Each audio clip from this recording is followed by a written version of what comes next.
no, I have another SLK breathing down my neck. So fun and games. Hello and welcome to the channel. This is my very first car review, and today I'm gonna bring you my very own 2007 Mercedes Benz SLK 280. And I'm gonna tell you a little bit about it, how I ended up with one, and what else I considered, and why I ended up with this bad boy. So yeah, let's get right into it. So when I started looking for a toy car for myself, obviously I considered the Audi TTs, both Mark 1s and Mark 2s and so on. But I had one of both before, and or I had driven them for a number of days, and I always found that I was a bit too snug into the Audis, and because of the curved window, the draft came in. So because I'm quite tall, I'm 194 centimeters tall, so it kind of wasn't winterproof, because I wanted something that I could drive when it's -degrees outside. If it's sunny, put a bubble hat on and go and ride around country lanes. That was my goal. So unfortunately, Audi, how brilliant they are, they were out of question. BMW Z4 was one of these ones that I never really liked, and I think it has aged incredibly badly, and the newer one is a lot better, but I couldn't find one in my budget and in my mileage, etc. that I wanted to buy, so that was out of the question as well. Then there was also obviously a Porsche Boxster, but again it was a little bit smaller car, so I couldn't really consider it really. I went to see a couple of them and I was like, no, not really. And then I always kind of like these ones, and there was a local garage who had one in, and that was funny story. It was kind of one of these dodgy garages, so I'm not going to go into detail too much, but the salesman told that it's absolutely immaculate. So I was thinking, okay, let's go and have a look at it then. This immaculate car. Wow, was it immaculate? Not really. The arches were all rusty, and the interior was rubbish and so on. So, but saying all that, I managed to sit in one, I managed to do a test drive, and I felt really comfortable in it. So I was absolutely over the moon because of that. So thanks for whoever you were. Yeah, thanks. And then I saw another one with a silver one, and again there was some kind of things didn't quite click from sales point of view, and so on. So it was a little bit like I felt quite pressurized of buying that car for some reason, and there was a little bit dodginess going on. So the car was advertising 3 different prices in 3 different on 3 different places, and so on, and the explanations of things what he gave were just not what I expected anybody to say, to be very honest. And then I managed to find this one down south in near Hailing Island, and when I called to the salesperson and I'm just asking about it, I got all the answers straight away. It's one owner car, it has done 68,000 miles. It has full service history from Mercedes. They ruined it because they did their own oil service on it. Just a couple of days they got it, but that doesn't bother me because I now put it back to Mercedes. And so on. So I got all the answers that I needed, and also got the V5 number, so I knew exactly where the MOT had been done and when it had been carried out, etc. So it was like, okay, that's fine. And when I turned up to see the car, prior to the days and weeks, there had been quite a lot of which way I need to go? I'll go this way. Prior to the weeks, there had been quite heavy rain, and the car was standing outside, and when I turned up about 15 minutes before, it was kind of, the place wasn't open yet, but I could actually walk around the car and have a look, and it was dry inside, and the brakes were all kind of rusted, so told me that nobody had actually driven it for a while, which is quite important in that sense. And when the bloke turned up, he was in the, I would say, early 80s. Turned up, he had around 10-15 cars on a forecourt, and that started up straight away, no problems, and settled straight away. An engine was like sweet as a nut, I think you can call it. And I was like, okay. My missus was with me with my dog, and she just looked at me and said, shit, you're gonna buy that one, aren't you? So yeah, I did in the end. But I did around a 40-minute test drive with it. And I checked obviously the big things like roof, that all it drives well, it brakes well, it brakes straight, etc., etc. So all these kind of things I did it on my test drive, and then I just bought it because why not? Look at it behind me. It is, like I said, it is one owner car. It has done 68,000 miles. It's extremely good nick, and it didn't cost a lot of money. But talking about money, I have a couple of good top tips I think I could give you, even though this is in an excellent nick. So as soon as I got it, I took it to my local Mercedes main dealers for a health check, just general health check, and obviously the threaded subframe health check as well. And it came back all green. The subframe is a little bit rusty, but it's just service rust. There's nothing inside or anything like that. So it was all good. And so yeah, I was like super happy with that. But saying that, when you buy these cars, the prices on these ones will come from, I think, 1,500 quid to 10,000, or the SLK to 55s, or obviously more. But when you get one of these ones, my top tip would be save whatever you want to pay for the car. Save around 1,500 quid for repair bills, because they may come and as a surprise. And so did in this one. Whilst it was a excellent nick, I noticed that the aircon didn't quite get cold. So I thought that, well, that's easy peasy, isn't it? I'm gonna just go to a local garage and ask them to regas it. That was the first bill. So the compressor was gone, and it cost me 700 quid. But luckily I did take the AA's warranty, and it covered that one, so it was just kind of in 200 quid that I paid for it. And the next thing was there was tiny clunk at the back, and there was some kind of like a clamps. I don't know what they're called, but two clamps. They cost me £7.40.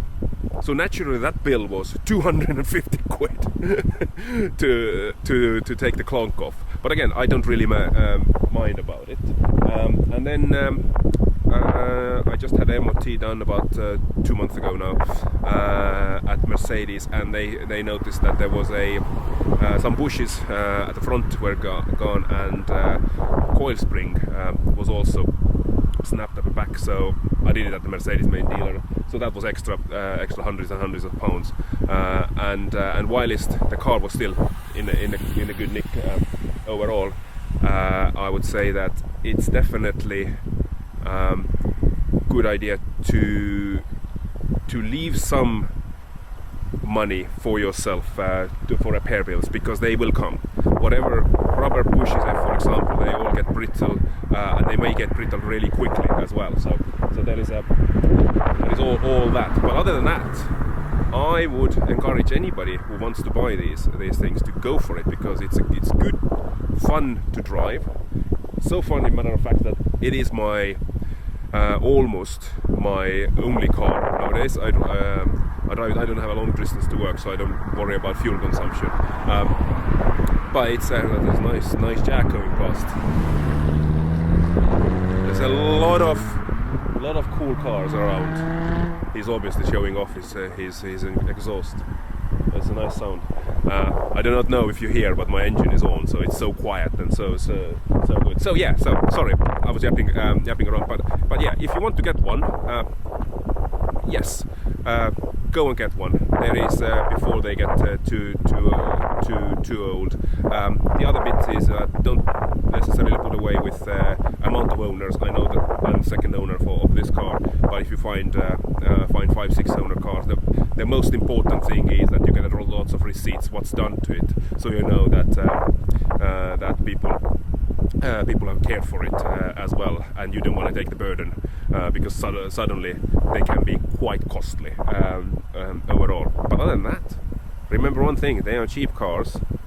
Save some money aside for repair bills, but mostly enjoy it, like I will do. Coming up is a little bit of driving as well.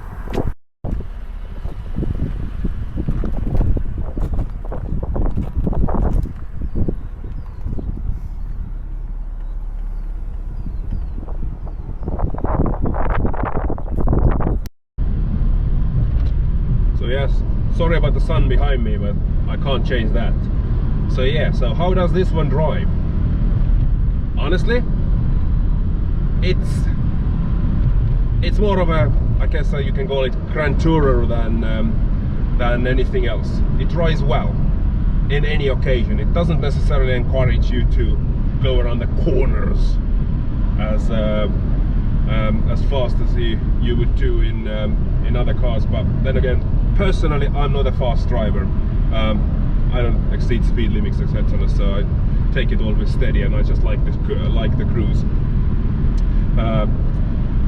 Cruise around country lanes and so on. So I don't really mind overall. Otherwise, steering is incredibly precise and exactly for my liking. Suspension, good, soft. As we all know, British roads are exquisite. I think you can argue that they are the smoothest in the world. No, they're not.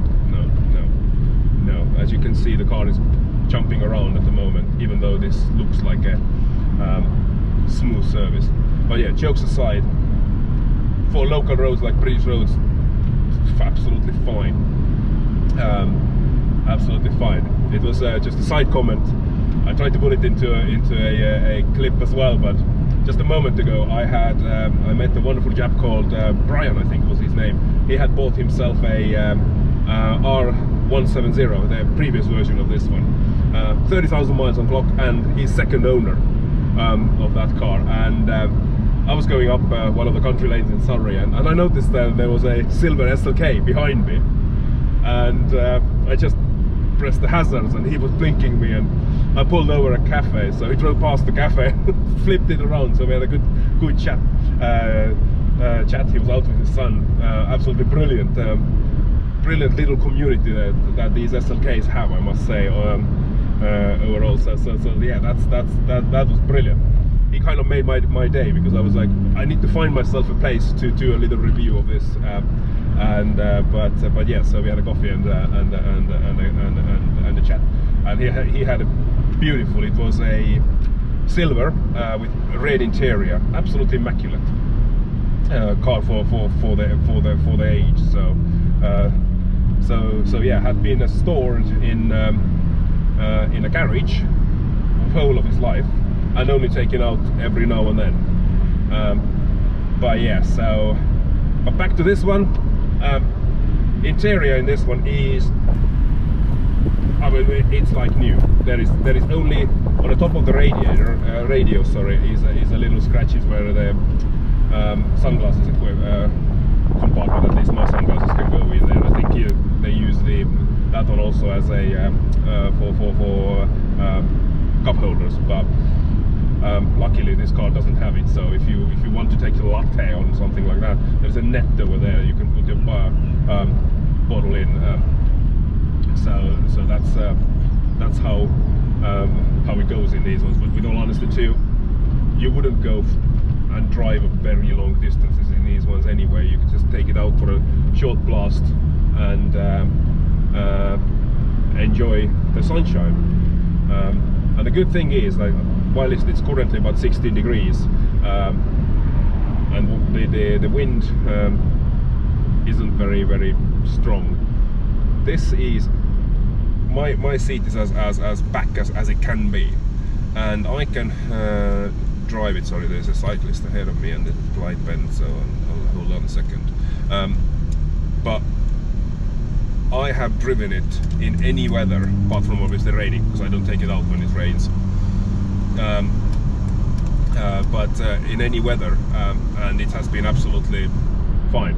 In matter of fact, I think it's better to take this one out when it's cold than hot, because it gets really hot. There is no turbulences in here, and I have the original wind deflector at the back, and this is a I think it's a brilliant, because sometimes you get the aftermarket ones which I don't know, how can I put it into words, which is a kind of, you get tiny gaps, and then then the wind starts kind of blowing and making sound. But the canvas one on this one is absolutely silent. One other thing is it is rigid. You can feel that the chassis of it is just really blunted, really well balanced, and it's proper old school way how this thing drives. Now I'm in a very narrow lane. I'll just show you. I hope nobody will come. There is literally nowhere to go here.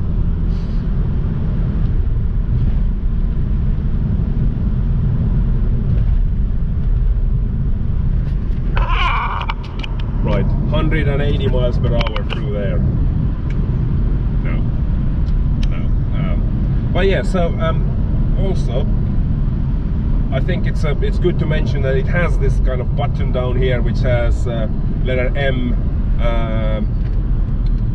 C and S, which is manual, sports and comfort. And I'm sure that in every car review you watch, people would say that now we're gonna have a nice twisty road ahead, and we're gonna put it into sports mode and see what's what. You're not gonna do that. This is an old car, remember, and I wouldn't want to take life out of it. I think I've tested them a couple of times, but I'm currently on comfort mode, auto mode, and I'm just cruising, because that's what this car does best. Remember, these ones are old cars, therefore you don't want necessarily to go and trash them. And the more you trash, oh, tractor!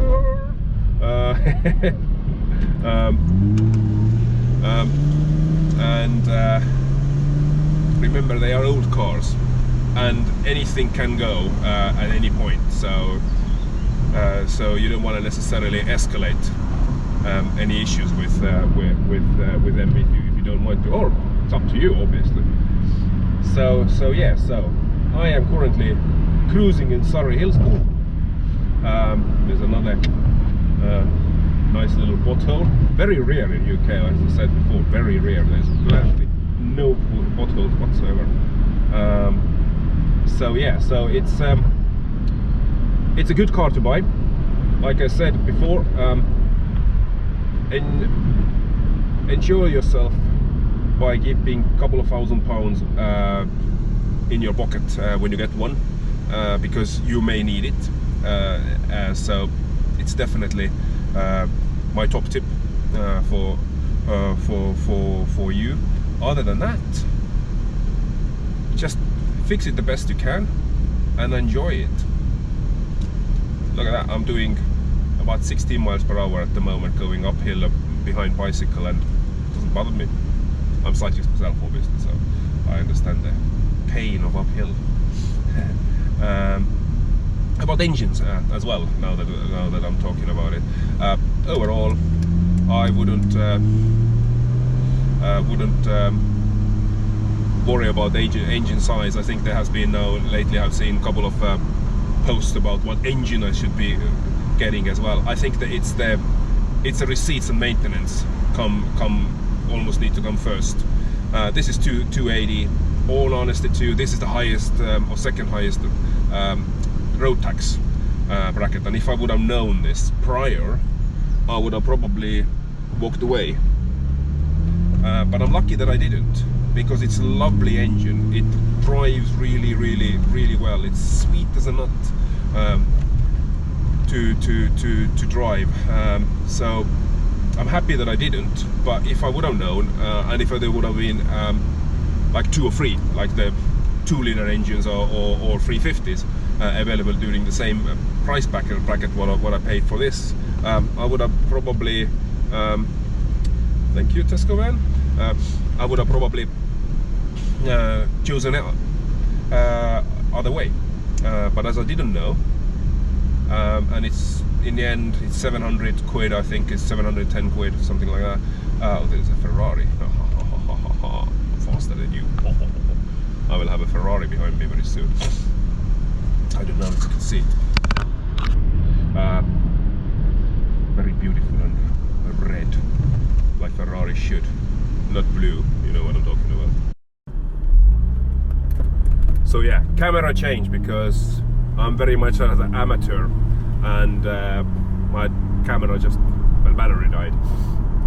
So yeah, where was I? That was a nice Ferrari, yes.